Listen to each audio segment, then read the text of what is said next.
Hello বন্ধুরা, আজকে আমরা 12 ঘন্টার চ্যালেঞ্জ করতে যাচ্ছি সুন্দরবন নদীর মাঝে।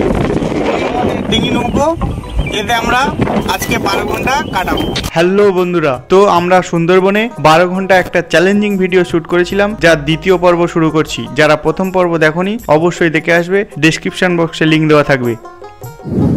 বন্ধুরা, দেখতে দেখতে প্রায় 4 ঘন্টা পার করে এসেছি চ্যালেঞ্জে। অনেকগুলো ধাপ পার করেছি, নদী থেকে মাছ ধরা, খাওয়া দাওয়া সম্পূর্ণ করে এখন একটু যাচ্ছি নদীতে ট্রেকিং করতে। চলো মাঝি ভাই লাভো, আমাদের দক্ষ মাঝি নামবে আমাদের সাথে আছে।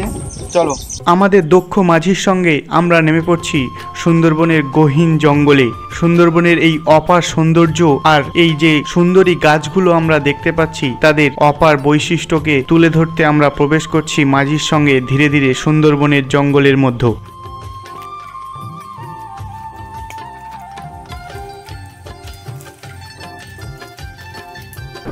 যখন জোয়ারের জল ফুলে ফেপে ওঠে তখন এই দ্বীপগুলিতে নামা যায় না, তবে এখন ভাটির সময়, যে কারণে আমরা এই দ্বীপগুলিতে নামতে পারছি। এই হলো সুন্দরবনের সব থেকে ভয়ঙ্কর কাঁটা গাছ। এই কাঁটা যার পায়ে একবার ঢুকেছে, ভয়ঙ্কর যন্ত্রণা। বন্ধুরা, এই হচ্ছে কেওড়া গাছ, এই হচ্ছে কেওড়া গাছ। যদিও কেওড়া ফল নেই এখনো, তোমাদের একটা পাতা দেখাতে পারবো, ফল নেই।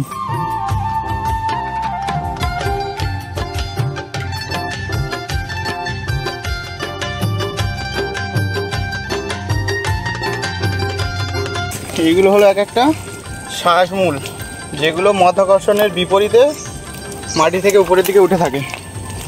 এগুলো খুবই ধারালো, পায়ে যথেষ্ট যন্ত্রণা দিচ্ছে। আর এই হলো বর্তমান জঙ্গলের পরিস্থিতি।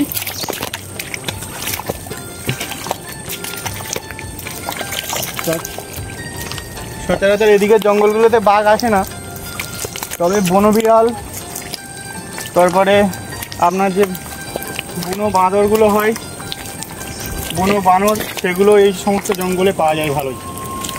তো এখন আমাদের সামনে পড়ছে না, দেখা যাক সামনে গিয়ে পড়ে কি। ওই জন্য লাঠিটা সাথে রাখা।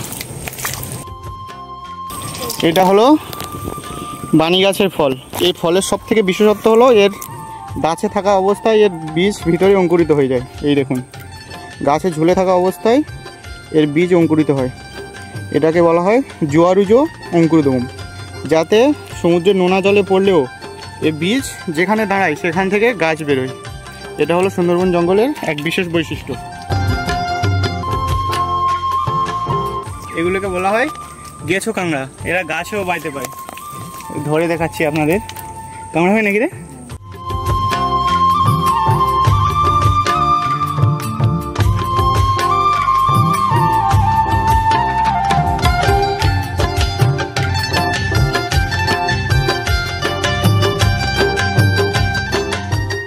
শ্বাসমূলগুলো দেখো কতটা লম্বা হয়েছে, কারণ এটা ছোট খাঁড়ি টাইপের। এই যে সরু রলটা চলে গেছে, এখান থেকে বিওলো ক্যাকটাস। সুন্দরবনের বাদাবন রক্ষায় এরও বিশেষ ভূমিকা রয়েছে। এর এই কাঁটার কারণে অনেকেই জঙ্গলের ভিতর দিয়ে যেতে পারে না, দস্যু শিকারীরা।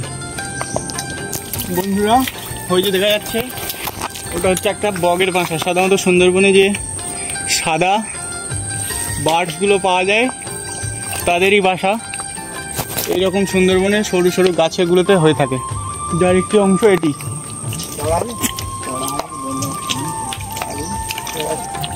মিন, এই ধরনের মাছগুলো যখন জোয়ার এসেছিল তখন উঠে এসছে, কিন্তু জোয়ার চলে গেলেও ফিরে যেতে পারেনি। এই ছোট ছোট জলধারাগুলিতে তারা এখন বিচরণ করছে।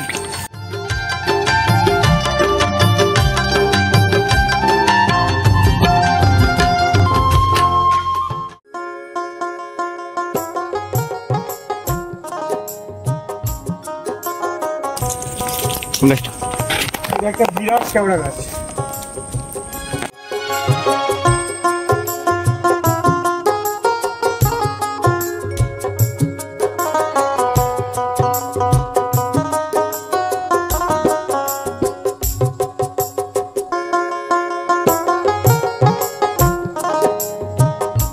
আমরা আগেই দেখিয়েছি শ্বাসমূল, আর এটা হলো ঠেসমূল।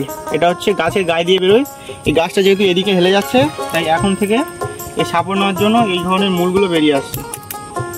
এরাই ওর পরবর্তীতে সাপোর্ট দেবে। সুন্দরবনের সব থেকে ফেমাস গোলপাতা। এই গোলপাতার প্রচুর ভূমিকা রয়েছে সুন্দরবনে।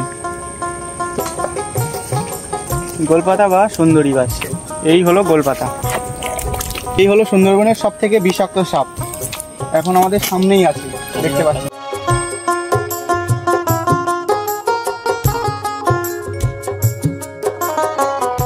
এটাই হলো সুন্দরবনের সেই বিষধর সাপ। স্থানীয় নাম হলো নোনাবোড়া। আমরা সাধারণত নোনাবোড়াই বলি, যেহেতু নোনা জলেই থাকে, কিন্তু এর আলাদা নাম রয়েছে। এর বিষ এমনই, কোটালে কোটালে এর বিষগুলো বাড়তে থাকে। একবার কামড়ালে যেভাবে নদীর কোটাল আর মোরানির সম্পর্ক থাকে, সেইভাবে এর বিষের সম্পর্ক থাকে।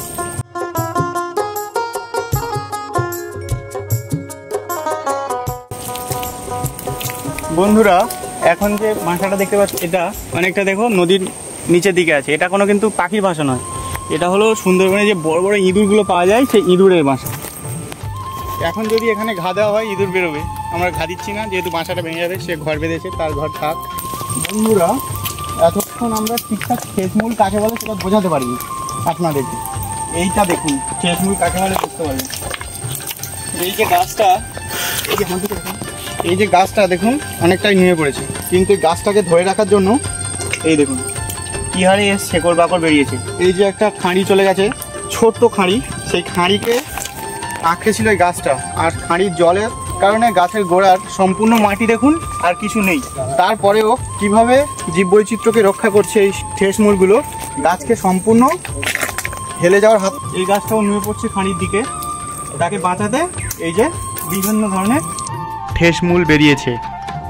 প্রকৃত ঠেসমূল।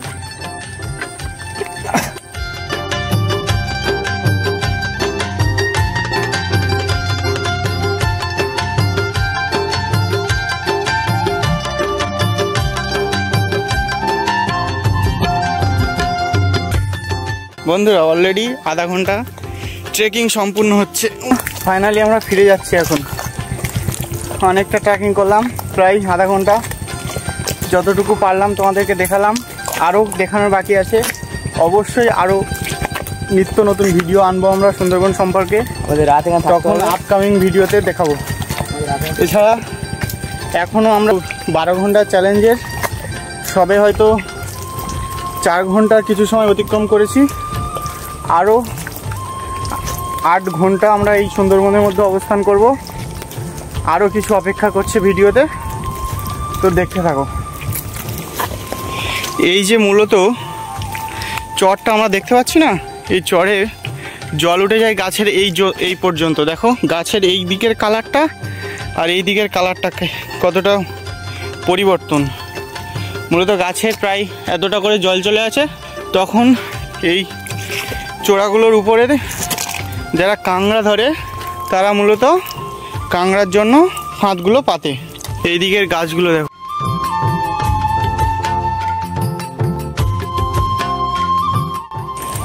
বন্ধুরা, সব থেকে বড় আফসোস থেকে গেল, আমরা কেওড়া গাছ দেখতে পেলাম, কিন্তু কেওড়া পেলাম না। কেওড়ার সিজনটাও শেষ হয়ে গেছে, বর্ষাকাল চলে গেছে না, বর্ষার সাথে সাথে কেওড়াটাও শেষ হয়ে গেছে। বর্ষাকালেই মূলত কেওড়াটা পাওয়া যায়। কেওড়া শেষ হয়ে গেছে, আর আমরা সেই টাইমে এসেছি, কী করে পাবো?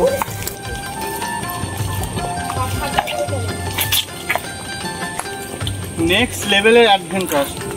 আপনি যার সাথে সুন্দরবন ঘুরতে আসুন, এইভাবে জঙ্গলে নেমে কেউ আপনাকে এইভাবে অ্যাডভেঞ্চার দেখাবে না।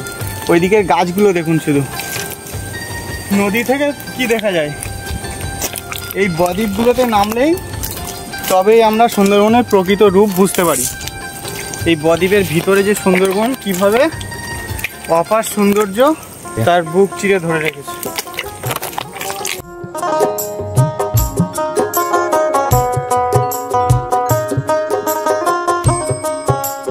আর আমরা দেখতে পাচ্ছি এই ধরনের গাছগুলো কিছু কাটা রয়েছে। এই দেখুন বন্ধুরা, এই গাছগুলো মূলত কেটে থাকে স্থানীয় যে বাসিন্দারা থাকে, ওই নদীর পাড়ে দ্বারাই কাটে এই গাছগুলো। যদিও কিছু করার নেই, কাটতে হয় সংসার চালাতে গিয়ে। রান্নাবান্না যেহেতু আমাদের এদিকে কাঠেই করতে হয়, সেহেতু কাঠ কাটতে হয়। নানান আইনি সমস্যা থাকার পরেও এদিকের বাসিন্দারা কিছু কিছু জীবন ধারণের জন্য সাধারণত গাছ কেটে থাকে, খুবই অল্প পরিমাণে। সাধারণত ওই গাছের ডাল কেটে থাকে, গোড়া সামের গাছ কাটে না সাধারণত, কারণ তারাও জানে যে সুন্দরবন তাদের কিভাবে রক্ষা করে বা করে চলেছে।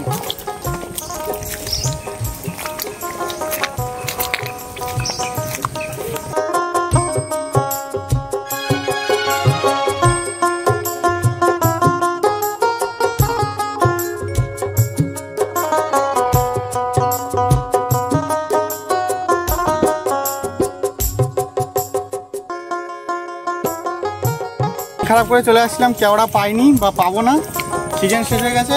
শেষে এসে পেয়েছি, এই দেখুন গাছেও রয়েছে, প্রায় শেষ আর নেই, দুটো ছিল আমি পেরে নিয়েছি।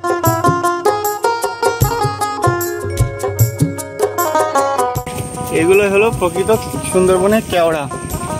এর মূল স্বাদ হলো টক, আর এগুলো কাঁচা লবণ দিয়ে খেতে দারুণ লাগে। ফিলিংস।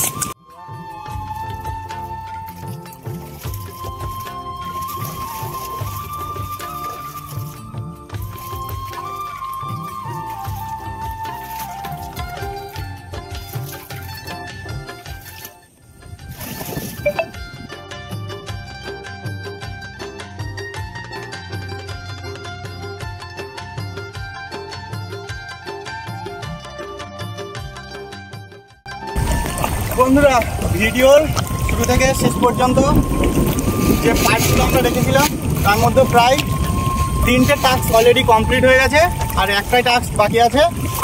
অনেকক্ষণ ট্রেকিং করে এলাম, আমরা কিছুক্ষণ রেস্ট নেব, এরপরে আমরা আবার সেই মাতনে নেমে যাব, কারণ আমাদের রাতের জন্য আবার মাছ ধরতে হবে। সেই মাছ ধরে নিয়ে আমরা রাতে বাড়িতে ব্যাক করব। চলো কিছুক্ষণ রেস্ট নিয়ে আবার আপনাদের সাথে কন্টিনিউ করছি মাতাল মাতনে।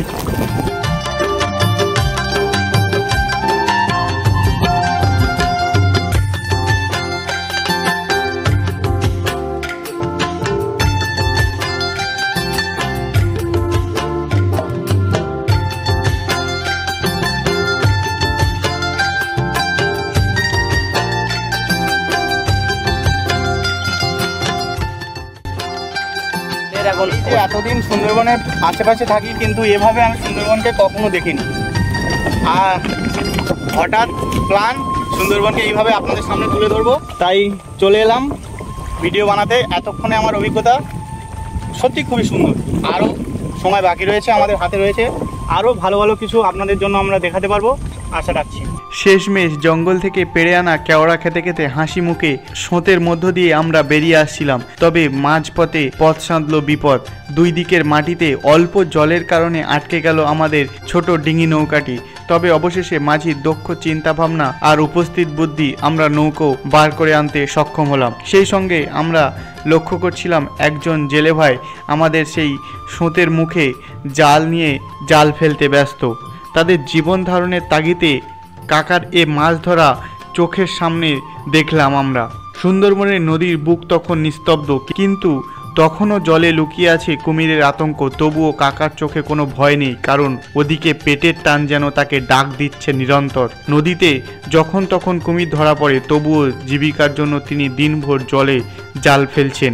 আমরা তার কাছে মাছ চাইলাম, কারণ আমাদের বঁড়শি দিয়ে মাছ ধরতে হবে রাতের খাবারের জোগাড় করার জন্য। তারপরেও কাকা আমাদের জানালো বেশ জোয়ার নেমে যাওয়ার পরে জাল ফেললেও কাকার জালে এখনও সেই মাছ ধরা পড়েনি যে মাছ আমাদের কাকা দিতে পারবে।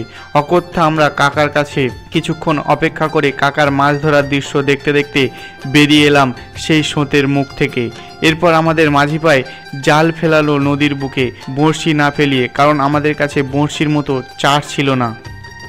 এরপর পরবর্তী ভিডিওতে আমরা দেখাবো রাতের সুন্দরবনের অভিজ্ঞতা। এই পর্যন্ত, ধন্যবাদ, সঙ্গে থাকবেন।